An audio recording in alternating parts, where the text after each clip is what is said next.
Job 26. God is awesome. Then Job responded and said, How you have helped the powerless, how you have saved the arm without strength, how you have counseled the one without wisdom, and revealed your abundant insights. To whom have you uttered words? The spirit has come from your mouth. The dead trembles, those beneath the water, and all that live in them. Sheol is naked before him. Abaddon has no covering. He stretches out the north over the void. He suspends the earth over nothing. He wraps up the waters in his clouds, yet the clouds do not burst under them. He covers the face of the full moon, spreading his clouds over it. He marks out the horizon on the face of the waters, for boundary between light and dark. The pillars of heaven tremble, astounded at his rebuke. By his power he turns up the sea. By his understanding he smashed Rahab. By his ruach the heavens are clear. His hand pierced the fleeing serpent. Indeed, these are but glimpses of his ways. How faint the whisper we hear of him. Who then can understand the thunder of his might? Job chapter 27. What hope has the godless? And Job took up his discourse again, saying, As God lives, who has deprived me of justice? Should I, who has made my soul bitter, as long as my breath is still in me? The ruach of God is in my nostrils. My lips will speak no injustice, nor will my tongue mutter deceit. Far be it from me to say that you are just until I die. I will not set aside my integrity. I will maintain my righteousness and not let it go. My conscience will not reproach me for any of my days. May the enemy be like the wicked, my enemy like the unrighteous. For what hope has the godless when he is cut off, when God takes his soul? Will God hear his cry when trouble comes upon him? Will he delight in Shaddai? Will he call upon God at all times? I will teach you about the hand of God. I will not conceal the ways of Shaddai. Look, you have all seen this yourselves. Why then this meaningless talk? This is a portion of a wicked man with God, the inheritance that of ruthless men receive from Shaddai. If his children increase, it is for the sword. His offspring will never have enough to eat. Those who survive him will be buried by the plague, and their widows will not weep. Though he piles up silver like dust, and clothing like heaps of mortar, what he lays up, the righteous will wear, and the upright will divide the silver. The house he built is like a moth's cocoon, like a hut made for a watchman. He lies down wealthy, but will gather no more. When he opens his eyes, all is gone. Terrors overtake him like a flood. A storm sweeps him away at night. The east wind picks him up, and he is gone. It sweeps him out of his place. It hurls himself at him without pity. As he flees headlong from its hand, it slaps his hand at him in derision and hisses him out of his place. Job chapter 29. Where can wisdom be found? Surely there is a mine for silver, and a place where gold is refined. Iron is taken from the earth, and copper is smelted from ore. Man put an end to darkness. He searches to the farthest reaches for ore and gloom and blackest darkness. He cuts up a shaft far from any dwellings, in any places forgotten by feet, far from the other people. They dangle back and forth. The earth from which food comes is transformed as by fire. A place whose rocks are sapphires, as dust contains gold. No birds of prey knows the path, nor falcon's eye has seen it. Proud beasts have not set foot in it, and no lion has passed there. Man sets his hand against the flinty rock and overturns mountains by the roots.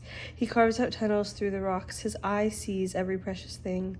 He dams up streams from flowing and brings hidden things to light. But where can wisdom be found? Where is the place of understanding?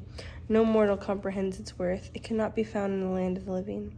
The deep says it's not in me. The sea says it's not with me. Pure gold cannot be given for it, nor can its price be weighed in silver. It cannot be weighed in gold from Ophir and precious onyx or sapphire. Neither gold or crystal can compare with it, nor vessels of fine gold exchanged for it. No mention will be made of coral or jasper. The price of wisdom is more than pearls. The topaz of Ethiopia cannot compare to it, nor can it be valued in pure gold. Where then does wisdom come from? Where is the place of understanding? It has been hidden from the eyes of all living things, concealed from the birds of the sky. Abaddon and death say, with our ears we have heard a rumor of it. God understands its way, and he knows its place. He looks to the ends of the earth and sees everything under the heavens. When he made the force of the wind and measured out of the waters, when he set a limit for the rain and a path for the thunderstorm, then he looked at it and assessed it, established it, and examined it. And he said to mankind, the fear of the Lord that is wisdom, and to turn away from evil is understanding.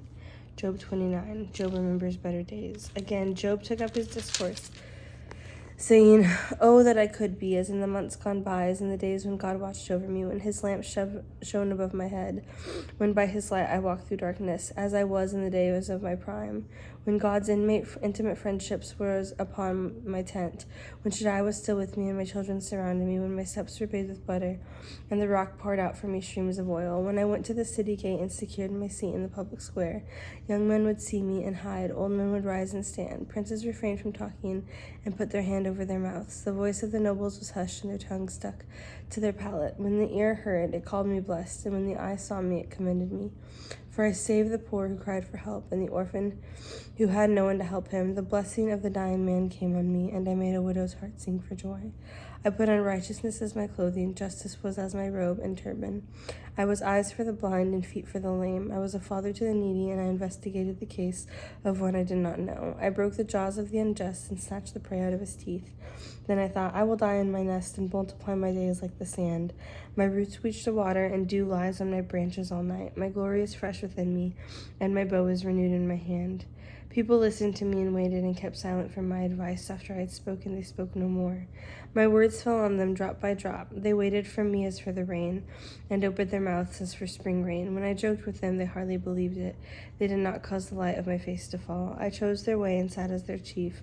I lived as a king among the troops. I was like one who comforts mourners. Job chapter 30, cry of great agony.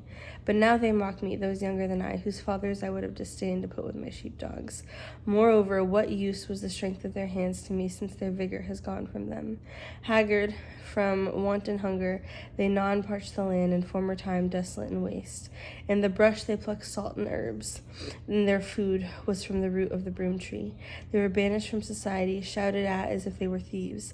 So they were forced to dwell in the wadis and holes of the earth and among the rocks. They brayed among the bushes and huddled under the nettles, a senseless and nameless brood. They were cast out from the land. So now I have become their taunt song. I have become a byword for them. They despise me. They keep their distance from me. They do not hesitate to spit on my face, because he has loosened my cord and afflicted me. They have cast off restraint in my presence. On my right the rabble rise up. They entangle my feet and build up their destructive paths against me. They break up my path. They succeed in destroying me without anyone helping them. As through a wide breach they come, and by the ruins they come rolling in. Terrors are turned on me. They chase away my honor like the wind, and like a cloud my deliverance vanishes, and now my soul is poured out within me. Days of suffering have taken hold of me. Night pierces my bones within me. My gnawing pains never rest. By great power he seizes my garment. He binds me like the collar of my tunic. He has cast me into the mud, and I have become like dust and ashes. I cry out to you, but you do not answer me. I stand up, but you only look at me. You have turned to me on me cruelly. You attack me with the might of your hand. You lift me up on the wind and make me ride on it. You toss me about in the storm, for I know that you will bring me to death, to the house appointed for all the living. Yet not one in a heap of ruins stretched out his hand, and in his distress cried for help. Have I not wept for the unfortunate? Was not my soul grieved for the poor? Yet when I hoped for good, evil came. When I waited for light, and the darkness came. My heart seethes and never stopped. Days of suffering confront me. I walk about blackened, but not by the sun. I stand in the assembly and cry for help. I have become a brother to jackals and a companion to ostriches. My skin has turned black on me. My bones burn with heat. My harp is for mourning, and my flute for the sound of weeping.